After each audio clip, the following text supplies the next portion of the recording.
Hola, ¿cómo les va? Tanto tiempo, hacía mucho que no nos encontrábamos por acá. Parece como que rompí mi promesa de acercarme y encontrarnos para compartir alguna de las admoniciones de Francisco. Ya retomaremos, vamos a retomar. Pero bueno, hoy es una ocasión especial, un día particular donde, estamos viviendo una nueva fiesta, una nueva oportunidad para encontrarnos con la experiencia espiritual de Francisco de Asís. Y entonces me parecía interesante el encontrarnos con dos textos. Uno de una fuente hagiográfica de la primera de Celano o de la vida de Francisco según Celano, que la escribe 2 añitos después del tránsito de Francisco. En el 28 escribe esta biografía para la canonización de Francisco y centrarnos un poquito en el momento o uno de los momentos vocacionales fuertes del proceso de Francisco que quizás nos ayude. Y otro texto de Sabiduría de un pobre, este texto de Louis Leclerc, tan clásico y tan bonito, la verdad, que eso también nos va a llevar o nos va a dar la posibilidad de entrar un poco en el corazón, ¿no?, de Francisco. Vamos ya entonces al primer texto. Se los leo, ¿no? Ustedes también lo pueden leer ahí y me voy a quedar fundamentalmente en la última parte. Dice el texto: pero cierto día se leía en esta iglesia es la Porciúncula, el evangelio que narra cómo el Señor había enviado a sus discípulos a predicar. Presente allí el Santo de Dios no comprendió perfectamente las palabras evangélicas. Terminada la misa, pidió humildemente al sacerdote que le explicase el evangelio.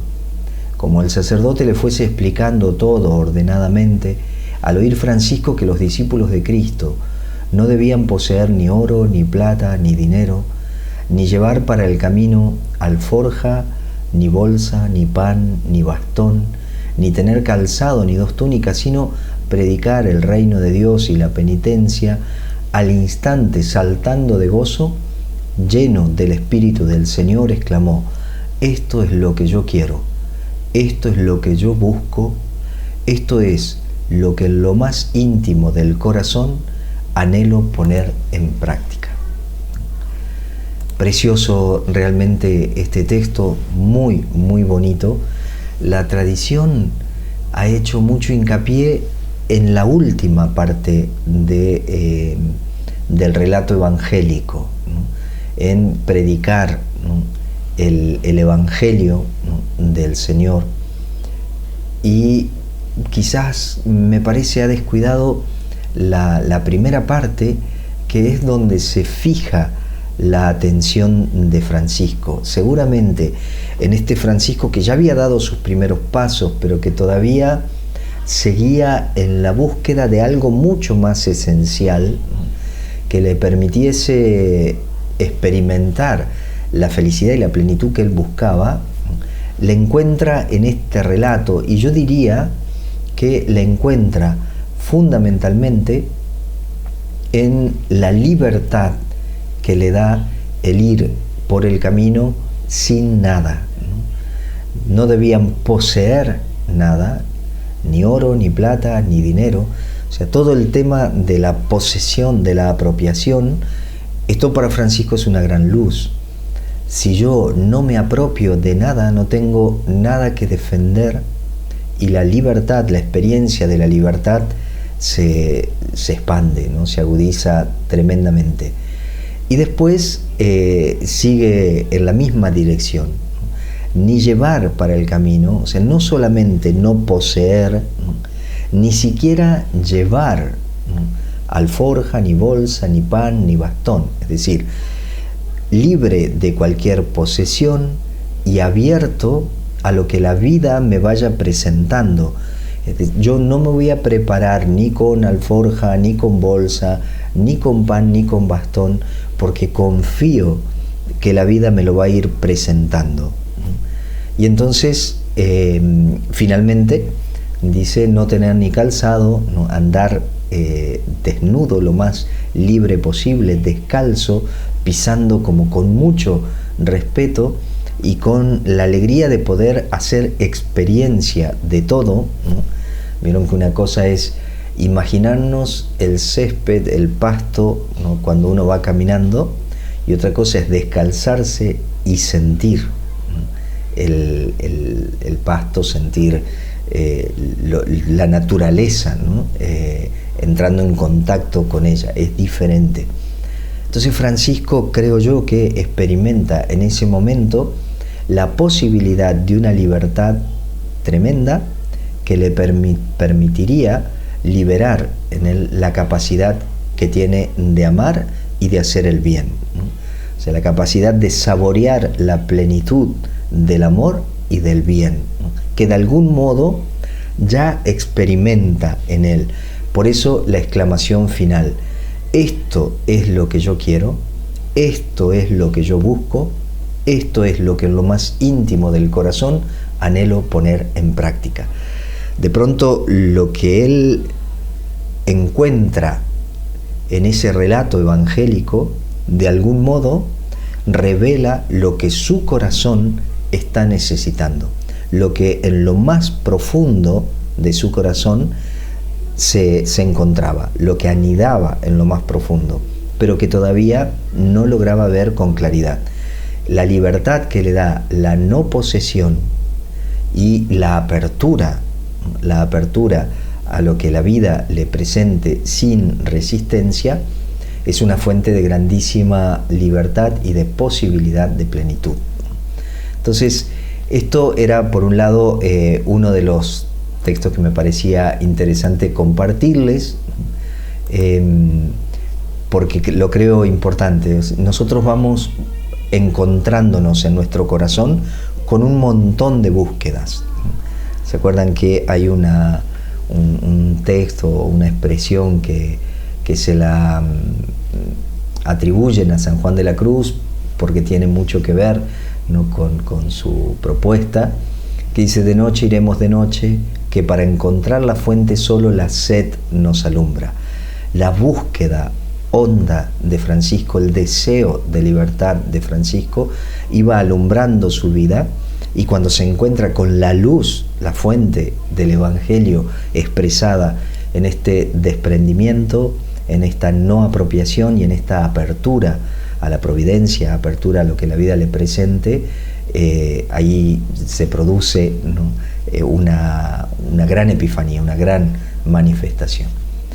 El otro texto, que es de Sabiduría de un pobre, que me parece que también es un texto que vale la pena compartir, es este: allá por encima de los montes el sol bajaba lentamente, sus rayos venían a golpear los bosques por donde caminaba Francisco.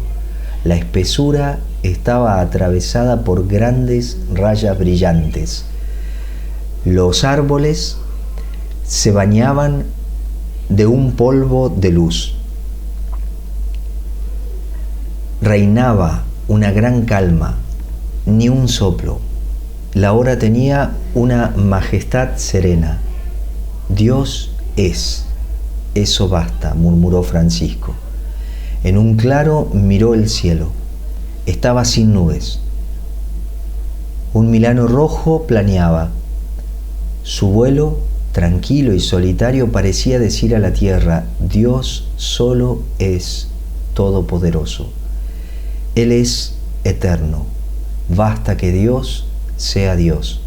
Francisco sintió que su alma se hacía ligera, potente, ligera y a la vez una como un ala.